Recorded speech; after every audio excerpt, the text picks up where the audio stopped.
there is a list of people who would never work with Monique ever again. So let's discuss them. Lionsgate, they did Precious. Tyler Perry, she disrespected him. Oprah Winfrey. Oprah Winfrey, I'll get to the Oprah Winfrey thing in a minute. Own Oprah's network. Lee Daniels, for all the obvious reasons. Fox. Will Packer. I'm going to tell you about the Will Packer situation. ABC. She was up for a job there recently. They didn't hire her because of her reputation. BET. The CEO there said working with Monique was one of the worst experiences of her career. CBS and The Talk. Now, she's online begging Cheryl Underwood to put her on The Talk, but she was disrespectful to Julie Chen, who's married to the chairman of CBS, when she was on Sway in the Morning. Do you think you'll ever work in CBS talking about Julie Chen? So, CBS. TV Land. I had a friend who had a meeting at TV Land, and the president of the network said that they were going to take a meeting with Monique, and then heard of her reputation and canceled it. Netflix, and lastly, Universal Pictures. Okay, so welcome back to my channel. I'm going to briefly go through this article regarding the whole Monique Netflix boycott situation. And this is tvguide.com. It says Monique calls for Netflix boycott over alleged gender and racial bias. Monique, the actress and comedian who won the 2009 Academy Award for Best Supporting Actress for her performance in Precious, is calling for a boycott of Netflix. She accused the company of racial and gender bias for offering her $500,000 for a stand-up special when Amy Schumer got $13 million and Chris Rock and Dave Chappelle got $20 million.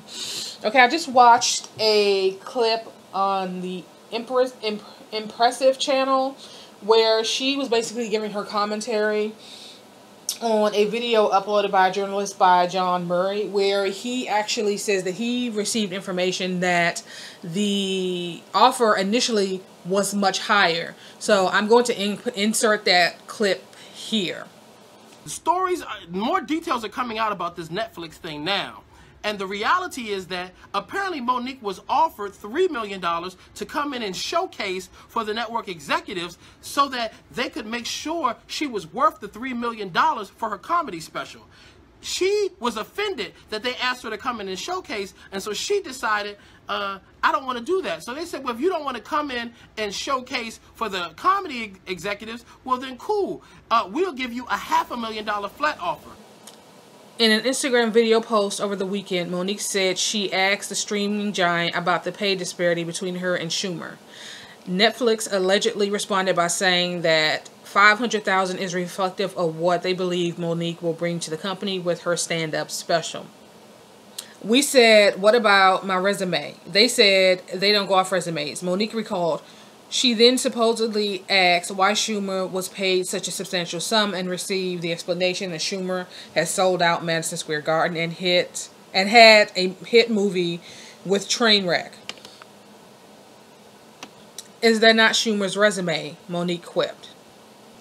Okay, so yes, that is part of Amy Schumer's resume, but I think if in fact that was their response, I think that they should have been a little more specific in saying that yes, that is her response. But all of these things happened with Amy Schumer in the last couple of years. So it's still fresh, it's still new, it's still recent.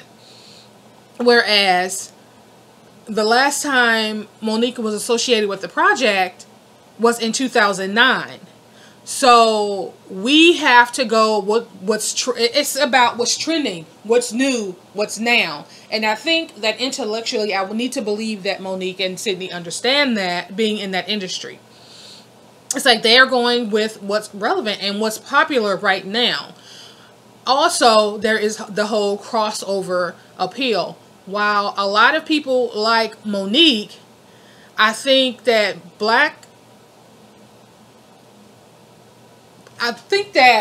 the black community, her audience is majority black. Yes, she may perform in front of white audiences, but her fan base are majority black. Whereas the other individuals that she mentioned, Amy Schumer, well, I don't know so much about Amy Schumer because I don't know any black person, but definitely Chris Rock and Dave Chappelle, they have crossover appeal. They both do a different type of comedy. They both do kind of social commentary comedy. more, I don't want to say more, their comedy is more political, even though it's just a different style of comedy, which gives them crossover appeal. Whereas Monique, she has a certain niche and she is good at what she does. I'm not saying Monique is hella talented and hella funny, but she's just in a different lane. And so when people say that, I've heard others say that, I do agree. Okay. According to Monique, Netflix said that she's a comedy legend like Rock or Chappelle, to which she responded, "Why shouldn't I get what the legends are getting?" Again, if this is, I just think wording is important in this situation. Dave Chappelle has a recent. Dave Chappelle is never far from the public eye, and neither is Chris Rock. And even though Dave Chappelle did have that situation years ago with his show, he has since come back from that. You haven't heard any constant controversies surrounding Dave Chappelle. Whereas, even though the issue with Monique happened in 2009, there still seems to be this negativity and controversy that surrounds her, whether it's her still getting into it or making comments about Tyler Perry and Lee Daniels and Oprah Winfrey, or her getting into it with Cheryl Underwood, or what's the other comedian who was on The View who made some comment. It's like there seems to be one thing after another that's kind of giving people a negative view of her. So there's also that difference.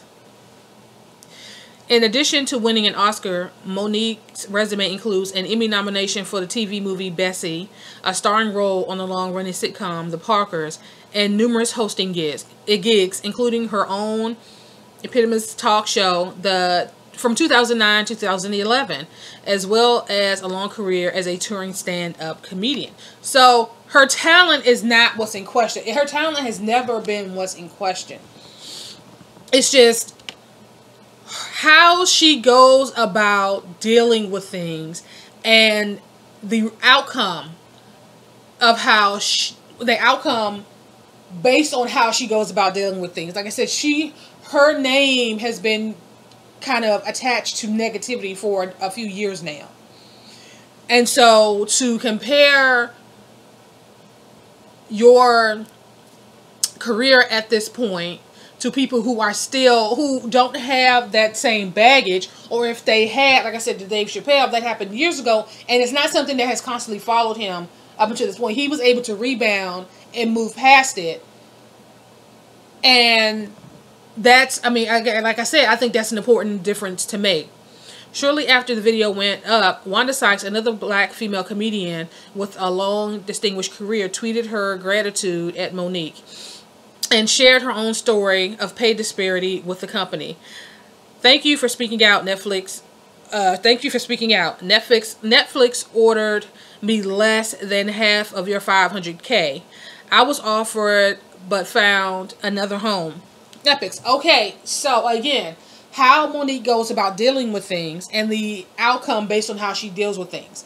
Wanda Sykes is basically saying that, yeah, she was lowballed as well, but she did not create a crusade around that. She went to where they were going to give her what she wanted, or there was at least that door open to compromise for her to at least, even if she didn't get everything she wanted, she got most of what she wanted. Okay, so I think that is also an important distinction. I don't think Wanda Sykes was happy that, I think that Wanda Sykes was happy that Monique was speaking out against the disparity as far as pay. But she also acknowledged the fact that even though this company didn't give me what I want, I went to a company that did. So when Wanda Sykes, who was on the Tom Joyner Morning Show today, and she said, "I'm not advocating for a boycott of Netflix. There's too many jobs over there, and I will probably work with them again." When she tweeted Monique, she wasn't tweeting Monique to say, "I stand with you and boycott." She was tweeting Monique to say, "Netflix offered me a low offer too, but I went somewhere else. Move on." Monique posted another video on Instagram on Sunday morning after learning of Netflix's paltry offer to Sykes. How is that Wanda Sykes and Monique together, these two black women who have 50+ years in the comedy game, be offered $750,000 between the both of us, and Amy Schumer gets $13 million? She wondered. Again, being in that industry, you know that they're going to put money behind what's new, what's popular, what's fresh, what's trending. Monique has not been, the only time Monique's name has been brought up in conversation is with some negativity and drama attached to it. And how many people are going to want to do business who, it seems like, no matter what, and I'm saying it appears, no matter what she's involved in, there's always some negativity and drama attached to it. So, I think that we need to put things into context. The comedian clarified that her complaints have nothing to do with Schumer, nor does she bear any ill will towards her, because if our sister was able to get that, she was supposed to. But Monique reiterated, this doesn't excuse Netflix attempts to lowball successful black female comedians like herself and Sykes. What make that make sense, she concluded. Monique has spoken out about what she perceives as disrespect from Hollywood before. In 2015, she told The Hollywood Reporter that Precious director Lee Daniels told her that she had been blackballed for being difficult, and that her manager husband was asking for too much money. I think that throughout this, I'm going to insert some clips from the comedian that not the comedian, I'm sorry, Lord, my mind, the journalist.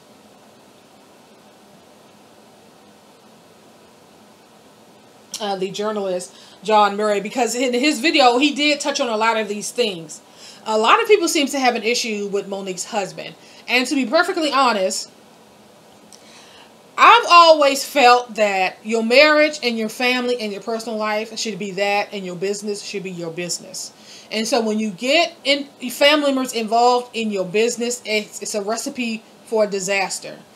And the thing is with Monique and Daddy, aka Sidney, is that before anybody knew of a Sidney, nobody had an issue with Monique. It seems like ever since he came into the picture, and I'm not saying that it's whether it's true or not, but what we can't ignore the correlation between her relationship with this man and the downhill trajectory of her career. And so a lot of people seem to have an issue with him, his negotiating style, which is her negotiating style by default, because as her manager, he represents her. So the things that he does and he says not only reflects on him, but it reflects on her as well. And I don't know if she goes along with it as, because of some sense of loyalty to her husband. But I think that what Monique needs to do is, I think that Sidney needs to take a step back, and her husband needs to be her husband, and she needs to hire a manager and also some different PR people to get her career and her image back on track. Because at this point, people don't want to deal with her because they're going to have to deal with her husband.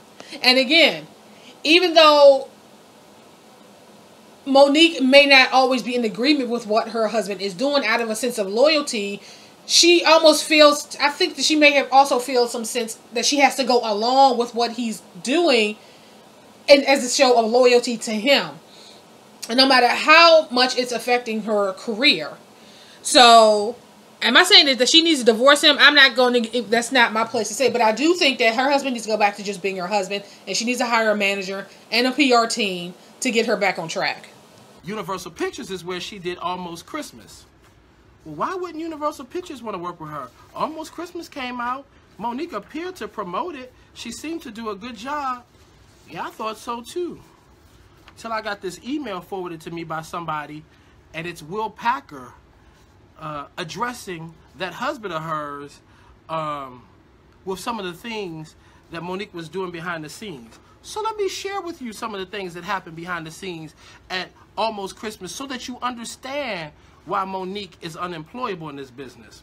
And mind you, there's so many stories I could tell as I sit here in front of all of my awards, like her and Sidney stood there in front of all of their awards. Will Packer says, myself, my team, and Universal staff have gone out of their collective ways to bend over backwards to make Monique feel comfortable and respected during every step of this process. You have rejected reasonable attempts at positive and proactive communication. Monique is an immensely talented actress who deserves better representation than that. Even all of Hollywood is telling her, that husband of yours is going to ruin everything. And to think that you have directed your vitriol at someone who was an advocate when it was time to cast this film, even though I was warned by numerous people around the industry about hiring Monique, primarily because of the transactional cost of dealing with you. So, translation. What Will Packer is saying here is everybody in this business told me it was a bad idea to hire you. I hired your wife despite the fact that people told me not to, and now that I'm in the thick of things with you, I realize you're the reason that nobody wants to hire her. Whoever those people are who say Monique is difficult, those people are either heartless, ruthless, or treat people like they're worthless. And that's unacceptable, she said. They're set to say Monique is tactless, she's tacky. She's tacky. That's why I have a beautiful husband, because he's so full of tact. Because I'm a girl from Baltimore. I didn't get that whole thing, okay? Okay, I get what she said. I'm a girl. I'm from a blue-collar town. And being from that place, you learn not to let anybody take advantage of you. You don't let people mistreat you. You stand up for what's right. And there is truth in that. I grew up in D.C. And I grew up in D.C. when it wasn't such a good time. And it's still, kind of iffy in some areas. But when you have a woman who grows up in an environment that is unsafe, and just, when you think about her past, where she said she was sexually abused by her father and her brother, so not only did she have to combat the dangers in her home, she also had to combat the dangers in her community. And so that kind of creates this aggression that people see in black women. But that aggression is not as a result of black women being, evil or disrespectful. That aggression was born out of a need to survive their surroundings, their environment. And so while I do understand where she says where she comes from, and no, you can't be some weak, timid individuals in the woman in an environment that you feel where you feel like you are surrounded by predators. But the thing is, and yes, to be fair, that does play into how she handles situations. However, that's not how other individuals resolve problems, especially in business. And so they're coming at her from a business standpoint, and she's coming at them from I don't want to say like a social justice warrior. That they're not in the business of being that's not the business that they're in. They're in the business of making money. And while you need to stand up for your rights. You need to stand up and call out BS when you see it. But what you need to do and how you go about doing it are two different things. And Monique, her tactic is to come out with guns blazing. You know what I'm saying? Like, instead of handling things quietly behind the scenes, getting your lawyers involved, doing what you need to do behind the scenes, she's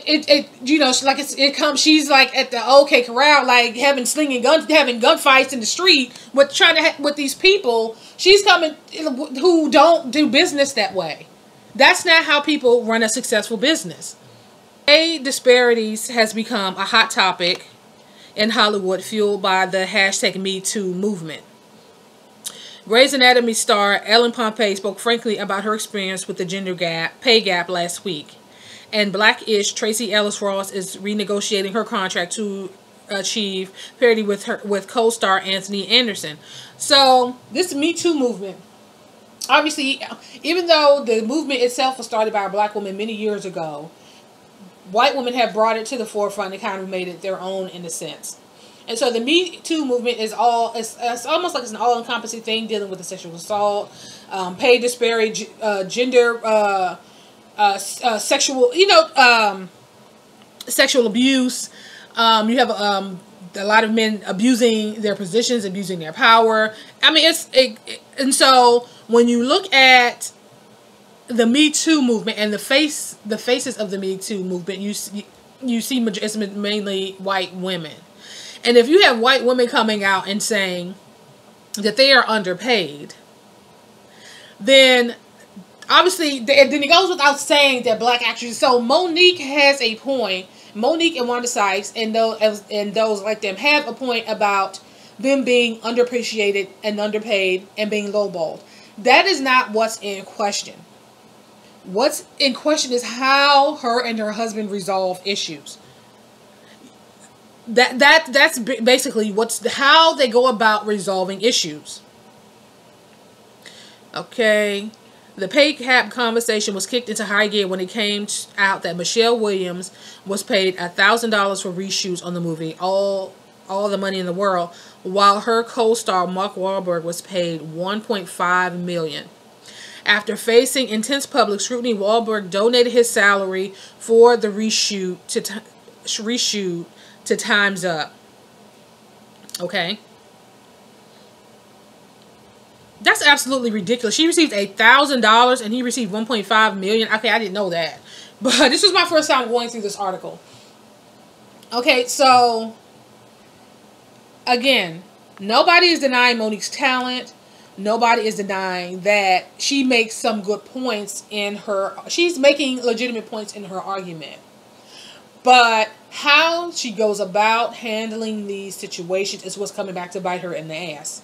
And the fact that nobody wants to be bothered with your husband, your husbander, speaks volumes. And I don't understand what it's going to take for her to get to the point where she realized that she has to separate the two. You're going to have to separate your family life from your professional life. And that is the only way that I can see her career getting back on track. So, leave your comments in the comment section if you've been following this story. And I'm going to end this here, and I'll talk to you guys in the next video.